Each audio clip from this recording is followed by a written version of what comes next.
Nah, nih Tak, lu ngomong-ngomong mau naik gunung nggak sih? Wah, kalau gue sih pengen banget sih naik gunung. Secara kan gue ngeliat teman-teman gue pada upload di Instagram, semua pada naik gunung. Gue juga pengen sih.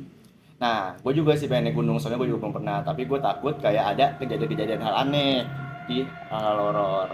Nah, makanya itu nih, kalau kita mau naik gunung, kita harus didampingin sama yang lebih profesional. Nah, benar. Jadi di sini kita akan kedatangan dua narasumber nih, yang nah itu ada Mas Iki dan Mas Akna yang akan menceritakan tentang pengalamannya di gunung. Oke, Mas Iki dan Mas Akna. Oke, ini kita sambut aja. Halo. Halo, Bang. halo bos.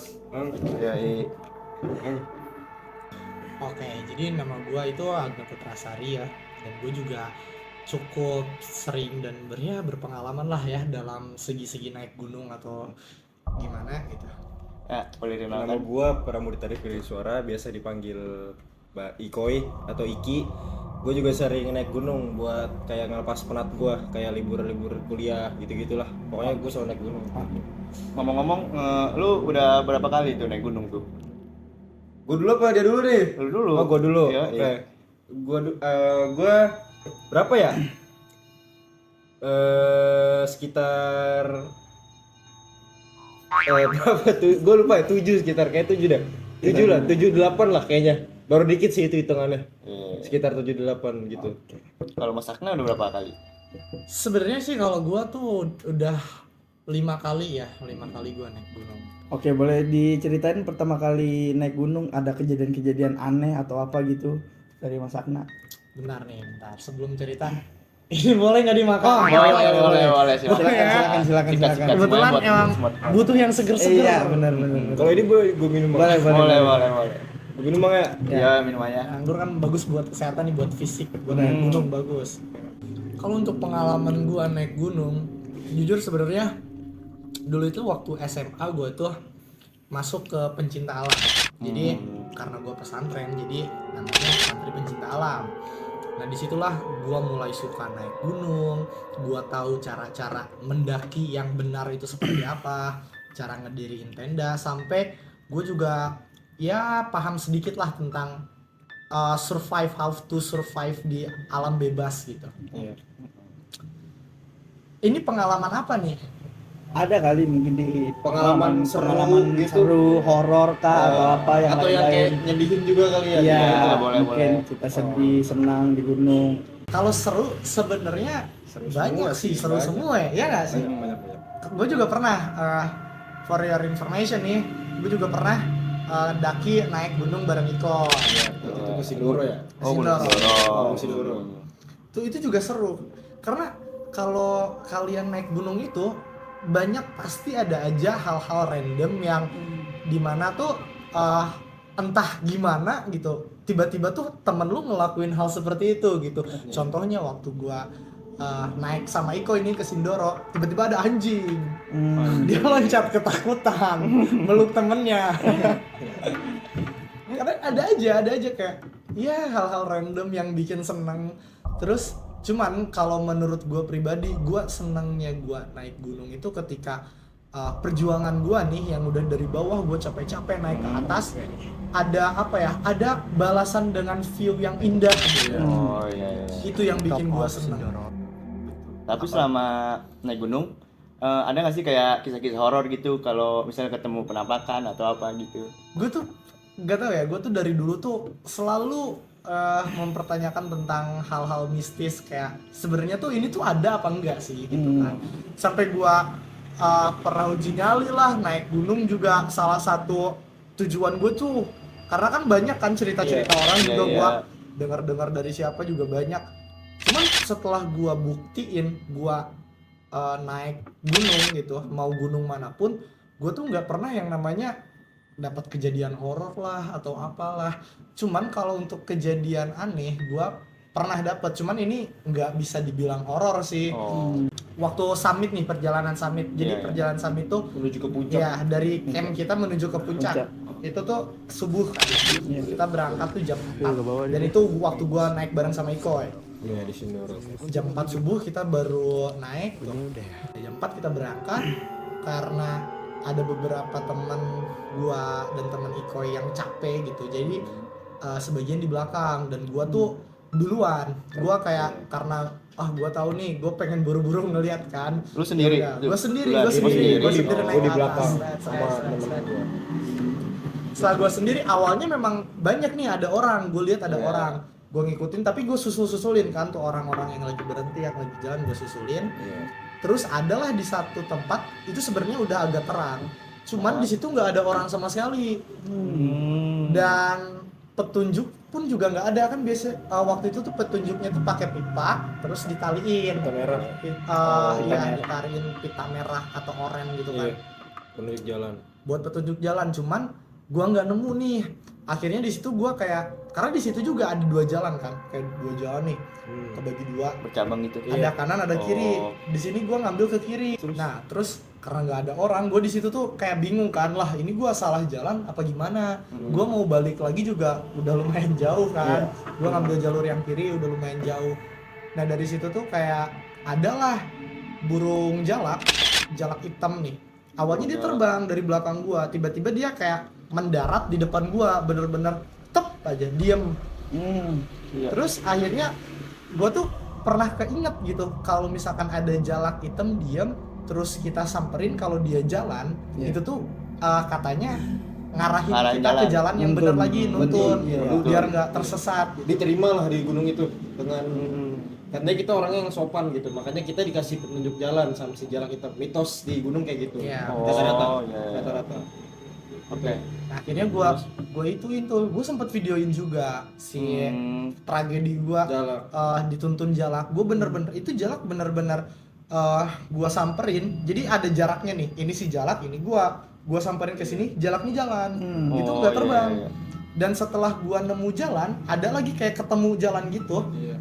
Si jalak itu udah langsung terbang, dan di situ gue ketemu sama orang-orang lain gitu. Dan itu satu-satunya hal Iya. horor yang gue pernah alamin selama naik Mungkin gunung. kalau misalkan nggak ada jalak hitam itu mungkin beda cerita kali ya. Mungkin beda ya, cerita. lu kemana? Nah, lanjut nih ke Mas Rizky nih. Iya. Kira-kira ada nggak sih cerita-cerita heboh atau apa gitu yang bikin Pengalaman-pengalaman seru di gunung. gitu pas naik gunung? Mungkin kalau dari yang senang dulu kali ya. Iya boleh naik gunung. Kalau yang seneng ya udah pasti ya, gue pasti naik gunung bukan buat nyari apa ya, bukan nyari susah gitu. Pasti gue naik gunung emang buat refreshing, buat kayak melepas penat gitu kan. Kayak kuliah nih capek, kerja capek, apa Naik segala. Gue naik gunung. Ya meskipun emang beberapa orang bilang kayak ya udah di kota capek, naik gunung lagi capek lagi, naik lagi. Ya itu buat beberapa orang yang belum naik gunung sih ngomongnya gitu. Cuma kalau misalkan udah sering naik gunung, mungkin bakal nemuin apa ya, kenikmatan sendiri kali ya di gunung tuh gimana gitu. Maksudnya dalam cara kita memasak, cara kita, maksudnya makanan tuh yang nggak enak-enak banget lah, nasi juga kadang-kadang gagal masaknya, gitu-gitu, nggak masih keras kayak gitu-gitu lah. Ya terus yang hal yang senangnya gue juga seneng kebersamaannya sih, maksudnya apalagi gue daki bareng Akna, bareng teman-teman gue yang lain tuh ya seru aja, pasti ada pengalaman lah di setiap cerita gunung itu. Sedihnya tuh di Merbabu waktu itu, tahun gue naik gunung Merbabu tahun 2020 itu gue gagal muncak. Kenapa tuh? Kenapa tuh? Gara-gara udah kesiangan, jadi summit, orang-orang kan summit kayak tadi Akna cerita jam 3, jam berapa, jam 4 lah. Gue baru summit tuh jam 8 pagi. Gue kesiangan. Ya udah, habis itu gue jam 8 cuma sampai puncak Swanting, gue naik lewat jalur Swanting Merbabu. Terus nggak nyampe puncak Penteng Songonya. Jadi gue turun lagi karena itu udah siang banget, udah kabut udah pada turun. Karena bahaya juga kalau misalkan kabut udah turun tuh bener-bener pandangan tuh udah hilang gitu, meskipun masih siang ya. Gitu jadinya kayak ya bahaya aja lah. Jadi kita lebih kan kalau naik gunung kan Yang penting keselamatan dulu yang lah penting ya. keselamatan, yang penting sampai rumah dulu. Ya puncak mah nggak bakal kemana-mana lah. Bonus lah ya. Iya, kalau hitungannya. misalkan ada uang juga bisa kesana lagi gitu. Yang kalau mati kan nggak bisa pulang ke rumah lagi. Susah juga kalau mati kan.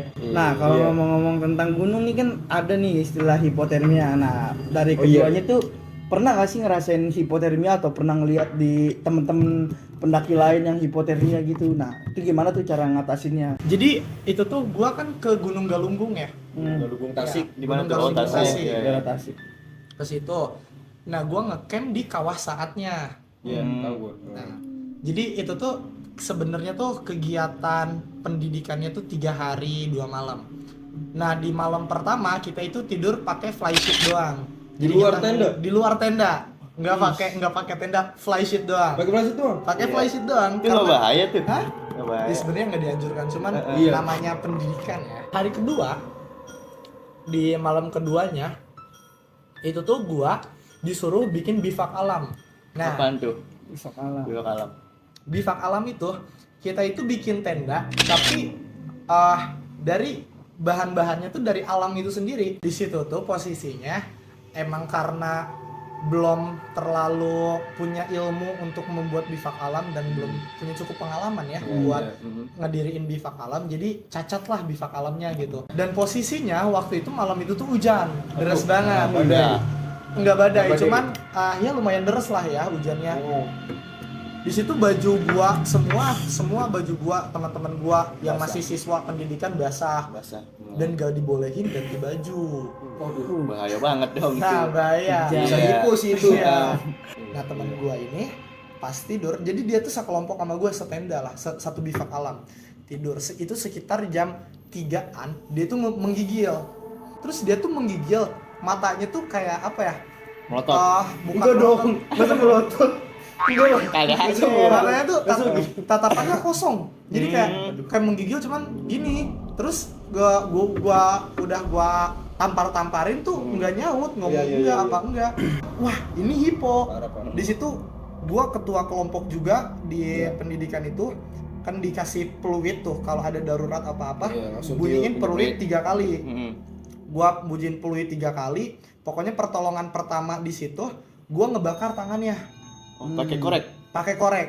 Ini Ya, karena penanganan hipo nih, pertolongan pertamanya itu sebenarnya kalau lu proper banget, lu udah ada baju ganti atau apa, Iya.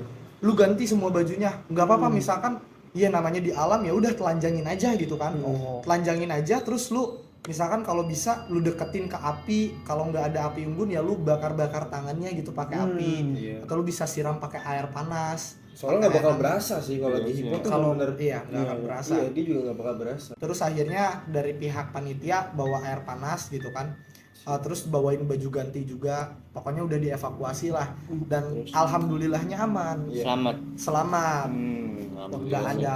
Kalau telat tuh Wah, bahaya. Ya, kalau Heeh. telat bisa lewat itu. bisa meninggal. Bisa meninggal. Lewat bisa. Karena lewat. bahaya banget ya. Atau Bahaya. enggak seselamat-selamatnya mungkin ya bakal ada organ tubuh yang beku dan harus diamputasi. Emang iya bener. Mm-mm. Makanya setiap naik gunung waktu itu gue ke Merbabu juga kalau misalkan soal hipo waktu itu kebetulan tim gue kelompok gue itu bawa ada namanya selimut darurat. Kalau misalkan di naik gunung itu ada, sebenarnya ini nggak wajib sih, cuma menurut gue wajib ada di satu kelompok itu minimal 3 selimut darurat lah, karena kita kan nggak ada yang tahu ya, maksudnya ketika kita naik gunung itu maksudnya bencana, iya ya. apa ada kan kita nggak tahu cuaca apa gimana, maksudnya kita turun tuh juga dengan keadaan yang kayak gimana kita nggak tahu kan. Waktu itu gue turun dari Merbabu itu sebenarnya hujan cuma gerimis, cuma emang dingin banget gitu loh, bener dingin. Dan temen gue tuh bawa selimut darurat. Nah pas di trek itu kita ngelihat ada 2 cowok 1 cewek. Yang cewek ini yang hipo udah bener-bener menggigilnya parah banget sampai dipeluk-pelukin sama temennya, karena emang kalau hipo kan juga harus dipelukin kan, Harus dipeluk. biar anget gitu. Nah terus karena selimut darurat di kelompok gua nggak kepake, akhirnya kita kasih. Emang bahaya banget sih, makanya sebelum naik gunung tuh tenda usahain tuh jangan 1 layer kali ya. Ya. Itu dinginnya masuk sih kalau tenda Masuk, 1 layer masuk. doang. Terus apalagi kalau nggak pakai matras, wah itu bahaya banget sih, itu ngundang namanya kalau gue itu kayak apa ya, kayak ngundang penyakit ngundang lah, penyakit bencana. gitu. Nah, tapi ini lanjut lagi nih Mas Rizky nih. Ada nggak sih cerita horornya gitu dalam naik gunung? Iya. Nah kan gunung kan terkenal dengan identik mistisnya kan. Iya, tuh, Pasti banyak kan banget ada orang. ada apa ya, bisa dibilang tuh pantangan-pantangan Iya, nih iya, sebelum naik oke. gunung yang Apa? dilarang oleh gunung nih, pasti kan udah dikasih tahu nih. Nah, Nah. pendapat itu gimana? Aduh jadi merinding nih. Oh belum mulai. Apa ya kalau cerita horor ya, pantangan, kalau ngomongin soal pantangan pasti ada, setiap gunung tuh ada pantangannya Pasti ada. berbeda-beda ya, kayak Gunung Sumbing, Gunung Sindoro itu beda-beda pantangannya. Waktu gua ke Gunung Sumbing jadi itu di base camp posnya sebelum kita memulai pendakian itu gue dikasih madu sama apa ya, kayak kopi gitu, karena Dieng kan identik dengan perkebunan kopi kan. Jadi gue dikasih kopi sama apa tadi, Madu. madu iya, kayak Nah, itu tapi gunanya buat apa? nah itu gue nggak tahu sebenarnya, tapi karena apa, kata abang-abang di posnya, Mas ini kalau bisa jangan sampai hilang dan harus tetap dibawa sampai ke puncak sampai turun lagi. Karena kalau misalkan karena kalau misalkan hilang atau apa, amit-amit akan terjadi hal yang tidak diinginkan. Nah maksudnya hal yang tidak diinginkan gue nggak tahu ya hal apa. Ya kan gue cuma sebagai pendatang gitu loh. Kayak sebagai pendatang, ya udah gue ngehargain adat istiadat yang ada di situ aja gitu. Pantangan. Cuma kalau ngomongin cerita horor ada sih sebenarnya. Gue naik Gunung Gede nih sama teman-teman SMA gue lah pada saat itu. Gue naik lewat Cibodas, berangkat nggak ada apa-apa, kita naik sampai kandang badak tuh pos terakhir sebelum puncak. Itu ngecamp, summit, turun nggak ada apa-apa. Nah tapi summitnya kita itu telat juga seperti biasa. Emang gua bocah-bocah ngaret ya. Jarang jam 3 gitu. Kalau kalau summit. Jadinya gue summit terus turun sampai base camp tuh sekitar jam 2 siang. Terus ngobrol-ngobrol lah, ngerokok apa segala. Baru kelar beresin tenda tuh abis maghrib. Jadi ya udah kita trek malam. Awal-awal sih nggak ada apa-apa ya, maksudnya nggak ada yang nyeremin ya, paling kayak suara-suara doang, kayak gitu-gitu biasa lah di gunung. Terus kalau misalkan yang seremnya itu jadi waktu itu temen gue sakit, ada 2 orang itu sakit, namanya Baim sama Hamim. Nih Baim sama Hamim nih, shout out tuh buat Baim.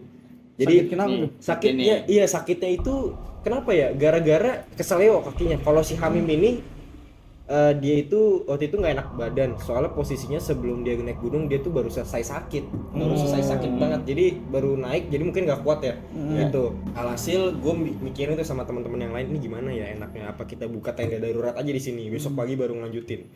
Cuma gue si gue itu hari itu juga tuh harus turun karena kalau besok tuh kena denda lagi kan. Kan gitu kan ada perjanjiannya. Ya mau nggak mau gue harus turun dan akhirnya dibagi ke beberapa job desk kali ya, beberapa tugas gitu. Jadi gue bertugas buat nemenin Baim. Jadi gue otomatis jalannya ngikutin temen gue kan. Jadi lebih pelan gitu lah. Dan posisi itu gue inget banget center tuh cuma 1 ya. Senternya si Baim ini udah mati, udah habis baterai. Jadi gue center cuma 1. Terus posisinya tuh senternya tuh kayak kedap-kedip gitu. Jadi nyala enggak gitu. Baterai pengen habis. Iya, kayak baterai pengen habis. Nah, di Gunung Gede via Cibodas ini ada salah satu jembatan yang dikenal dengan jembatan apa ya? Gue lupa tuh namanya. Pokoknya ini jembatan kayu. Gue lupa namanya. Panjang, itu panjang banget, benar-benar kayak wah itu panjang banget sih jembatan kayu. Dan itu kalau jembatan kayu tuh udah bolong-bolong gitu. Jadi kita tuh harus benar-benar fokus kan. Ada bunyinya juga kan? Iya, ada bunyinya gitu. Iya. Nah, itu tuh posisi gue sekitar jam baru jam 10:30 11 lah. 10:30 11 ya, kalau di hutan sih itu udah malam ya. Iya. Gue jam 6 udah gimana gitu, 10:30. Jadi gue jalan, gue paling belakang, gue ngerasa di belakang ada yang ngikutin gue nih. Karena apa? Gue denger suara langkah kaki di belakang gue, di belakang gue sama si Baim ini. Dan gue berusaha untuk ngetes. Jadi setiap gue denger, gue berhenti. Gue berhenti sama Baim. Gue berhenti, tak, dia juga berhenti. Begitu gue jalan, dia ikut jalan lagi. Terus sedangkan di belakang gue tuh posisi bener-bener kosong. Gak ada, gue nggak bisa ngeliat apa-apa, nggak bisa ngeliat apa-apa, gue bener kayak gelap gulita gitu. Ya udah posisi pikiran gue positive thinking aja ya, maksudnya aduh please dong, gue cuma pengen sampai bawah nih, gue udah capek banget posisinya kan. Nah setelah dari jembatan kayu itu sudahlah turun, akhirnya jalan setapak lagi. Nah di sini tuh jadi kayak ada aliran sungai gitu ya. Kalau di Gede ada aliran sungai atau air terjun, bukan air terjun sih, aliran sungai. Jadi posisinya tuh gue center begini, gue jalan samping-sampingan jalan. Nah waktu itu ada kayu di depan gue, jadi otomatis gue tuh harus jalan tuh kayak begini gitu. Jadi kayak ngelangkahin si kayu ini. Nah begitu gue nengok ke belakang gini, ada apa ya, gue bilangnya apa ya kalau misalkan ini Mbak Kun kali ya. Mbak Kunti melayang enggak melayang, dia gimana tuh, kayak diem aja gitu di trek. Jadi langsung di depan, jadi begini Dia di Ngeliat sini ke gua. Oh. Terus dengan aduh gua masih inget banget lagi. Maksudnya dengan rambutnya panjang banget. Terus habis itu bajunya tuh gua nggak tahu ya itu baju apa cuma berdarahnya banyak banget kayak darah bercak-bercak gitu. Terus Kayak, reaksi lu habis ngeliat itu gimana tuh? Lari apa tetap tenang gitu? enggak, gue ya shock aja. Cuma yang gue inget banget tuh kayak apa ya, tangannya tuh bener-bener kayak bengkok gitu. Terus gini loh kayak aduh kayak gitulah. Terus iya, kepalanya iya. kepalanya miring gini. Terus itu kukunya panjang-panjang banget gitu lah. Kenapa nggak lu rawat? Kan bengkok gitu. Masa gue rawat? Enggak lah. Salah, beda Salah. dimensi, beda. Gimana hasil lu? Ya gimana ya gue takut ya. Gue lebih ke kaget sih, bukan ketakut, karena for the first time gue ngeliat yang hal yang kayak gitu tuh bener-bener depan mata gue persis, bener-bener sedekat itu loh. Mungkin ya sebelum-sebelumnya pernah kayak iya apaan tuh di pohon gitu. Ini tapi bener-bener deket banget, sedekat itu. Ya karena mau gimana ya, kan kita di sana juga sebagai pendatang yang ngehargain aja gitu kan ke tempat mereka emang. Bener. Nggak bisa kita Selagi kita nggak ngeganggu lah. iya, ibaratnya. selagi kita respect ya nggak sih, ngehargain, nggak kayak ngomong-ngomong kasar kayak yang lain-lain lah, kayak kata-kata kasar lain gitu. Tapi lu percaya nggak sih sama namanya mistis? Kan kayak si Zawin Nur tuh, YouTuber. Kan dia nggak percaya itu malah nantangin. Lu Oh, gimana tuh iya, tipenya iya. tuh? Pendapat lu gimana Iya. tentang Zawin yang kayak nantangin mana setan, nantangin mana tuh. setan, Dia mana malah kayak setan. ngarangin, kuntilanak sini. Iya. gitu. Kayak mitosnya tuh nggak boleh bawa ceker ayam, dia malah bawa tuh. Iya. Gua nonton tuh di YouTube. Malah tuh. ditantang lah ya. Iya anjir. Lu gimana tuh? Sebenarnya gue juga percaya nggak percaya sih, cuman balik lagi kan agama gue Islam ya. Kalau gue nggak percaya hal-hal goib, ya berarti gue bukan Islam dong, karena kan Islam juga menuntut kita harus percaya dengan hal-hal goib gitu. Bahwasanya emang hal-hal goib itu ada. Tapi mungkin kalau untuk kasusnya kayak di gunung ada kunti atau pocong, mungkin itu ya mungkin mitos ya gue bilang, karena mitos. gue juga pernah kayak nantang gitu dan Nggak ada. nggak ada. Gue banyak baca buku dari kisah tanah Jawa lah, atau dari mitologi Jawa, buku-bukunya gue baca, dan ternyata memang kalau kitanya lebih berani, justru merekanya juga malah takut, karena mereka tuh sebenarnya makan energi. Iya. Makan rasa takut kita ya. Iya, jadi ketika kita ngelihat mereka terus kita takut, Takut dulu. kita tuh bakal nge-freeze. Nah, pas yang diem nge-freeze itu tuh proses pemakanan, proses makannya mereka gitu, proses makannya makhluk goib katanya ya. Jadi dia tuh menyerap energi kita, makanya kalau kita nggak kuat bisa pingsan karena kita kehabisan energi. Pendaki Indonesia itu mereka lebih prepare, lebih proper ke masalah untuk menangani hal-hal mistis dibanding masalah-masalah survive di alam bebas. Jadi makanya itu juga sebuah kekeliruan terbesar bagi pendaki Indonesia, benar. terutama yang pemula gitu. Makanya lu berdua katanya tadi juga takut kan mau naik dengan gua nanya hal-hal horor. banget. Karena denger cerita kan. Iya, soalnya. Denger cerita di Justru ya mana-mana. udah kalau kayak gitu ya cuekin aja, justru lu harus lebih aware sama kesehatan lu, terus fisik, survive lu kayak gimana, Fisik mental juga harus siap. Pokoknya lu utamain yang safety-nya aja ya. Iya, kalau misalkan urusan itu ya belakangan lah, itu bonus kayak sih Iya. bikin kayak gitu kan. Kalau Iya misalkan sih. nggak dapet ya alhamdulillah, kalau ya dapet ya udah. Subhanallah kali. Kayak guys ya, karena udah lama juga, ya kan? Udah lama ya? Iya udah lama buat nih kita nih. Lama nih Iya. berbincang-bincang nih. anggur juga udah mau habis. Iya, gue udah mau Tambah lagi kali ada masih Jadi, ada anggur. jadi kita bisa tahu nih masalah-masalah yang di gunung, pengalaman-pengalaman pendaki-pendaki kan. Iya. Baik, terima kasih Mas Iki. Kasih Udah berbagi pengalaman Thank you, Mas bro. Akna. Makasih juga udah diundang nih ya. Iya, thank you nak. Thank you. Dadah. Dadah.